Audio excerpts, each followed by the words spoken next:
ഈ പിടയ്ക്കുന്ന മീനെ കണ്ടോ, ഇതിനെ കോർത്തിട്ടുള്ള വരാലുപിടുത്തമാണ് നമ്മുടെ ഇന്ന്. ഇതുപോലെ തന്നെ ചൂണ്ടയിൽ ഇതുപോലുള്ള ചാലോട്ട് ഇങ്ങനെ കോർത്തം കൊണ്ടിരിക്കും. പിന്നെ ഇവനിങ്ങനെ കിടന്ന് ഓടും.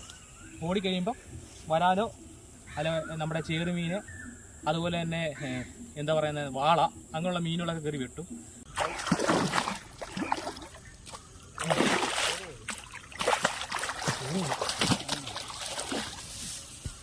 അങ്ങനെ ഒരു സ്ഥലത്തെ ചേറുമീൻ കിട്ടിയിട്ടുണ്ട്. ഫൈസ് കയറി അടുത്ത കിട്ടിയ ചേറുമീനാണ്. കണ്ണിലാണ് കയറിയിരിക്കുന്നത്. അത് പോത്തില്ല, കണ്ണിലാടാ. ഒരു 1 കിലോ 1.5 കിലോളം ഉണ്ട്. അടിപൊളി ചേറി വരാറുണ്ട് അവന്മാർ പറഞ്ഞാൽ. വേണ്ടേ കടന്ന് കളിക്കുന്നുണ്ടോ? ഇത് മറ്റേ വിയറ്റ്നാമേനാന്ന് തോന്നുന്നു കേട്ടോ.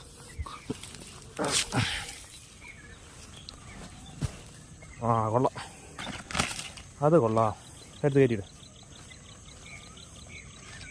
അത് മിനിങ്ങിയല്ലേ, കടിച്ചു മുറിച്ച്